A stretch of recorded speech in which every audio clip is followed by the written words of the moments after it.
పండగ వెళ్ళిపోయి ఇంటికి వచ్చిన వాళ్ళు వాళ్ళ ఇంటికి వాళ్ళు వెళ్ళిపోతూ ఉంటే మనసు బిగబెట్టేసి ఏటోళ్ళు అయిపోయిందండి. పరాసుకెళ్ళి ఆడుకుంటా ఆడ కూడా మాట్లాడుకుంటా ఆనందించడానికి సేపు పట్టలేదని క్షణాల్లో గడిచిపోయే రోజులు. భీమవరం పందింకోళ్ళని పంది అయ్యాక పచ్చడెట్టేసినట్టు బంధువులు వెళ్ళిపోతూ ఉంటే దుఃఖంతో మనసు పచ్చడి చేసినట్టు అయిపోయింది. మళ్ళీ వీళ్ళంతా ఎంతకాలానికి వస్తారు?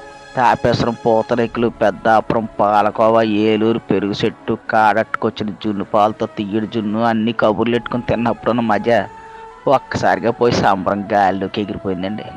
కళ్ళకి మసకేసి చీకటి కమ్మినట్టు అయిపోయిందండి. ఇప్పుడిప్పుడే దిగుతున్న మామిడి పిందులతో మెంతి బదులు ఎడితే పిల్లలకి తీసుకుంటా కంచాల మీద కలపడ్డారు. ఇవన్నీ రుచి కుదరడం వల్ల అనుకున్నాం, కానీ చుట్టాలతో వచ్చిన పిల్లలతో జత కట్టిన సరదా వాళ్ళని నిజం తెలియలేదండి. అదే పచ్చడి పుట్టెడితే బొడ్డోళ్ళు ఎవరికి కంచం వైపు రావట్లేదు.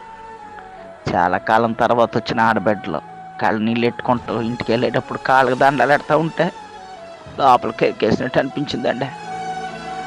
ఏం చేస్తామండి, ఎవరి సంసారాలు వాళ్ళవి. బరువు ఎక్కిన గుండుతో సెంగుని సలివిడి కట్టి కాళ్ళకి పసుపు రాసి కొత్త బట్టలతో కట్నాలకి పంపుతూ ఉంటే మళ్ళీ అప్పగింతలప్పుడు వచ్చిన దుఃఖం పొగులు వచ్చేస్తుందండి. గోదావరి అంటే ఏళ్ళకోళ్ళ మనుషులు అనుకుంటారు కానండి, ఫ్యామిలీ ఎక్కువ ఎర్రోళ్ళు అండి. చాలామందికి తెలవదండి. రైతులంతా ప్రపంచానికి బొగెట్టడానికి పొలం వైపు పోవడానికి సిద్ధమైపోతున్నారు. పాలోళ్ళు క్యాన్లు తోసుకుని రేపటి నుంచి పాలు వేయడానికి తయారైపోతున్నారు. కూరగాయలు అమ్మేటోళ్ళు పొద్దుగాల వచ్చి ఆటో బళ్ళోళ్ళతో మాట్లాడుకుంటున్నారు.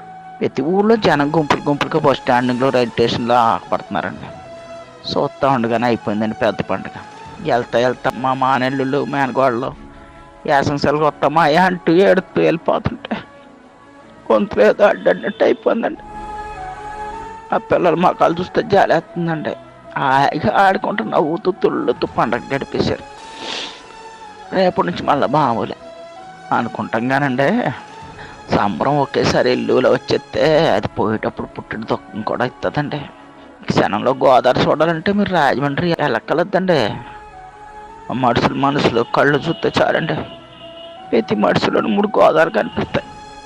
2 కళ్ళు 2 పాయలు, మనసులో అక్కడ గోదావరి.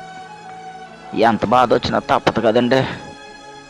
రోజులు గడాలంటే మళ్ళీ అందరూ ఎవరి పనిలో కళ్ళు వచ్చేయాలి. ఉంటానండి.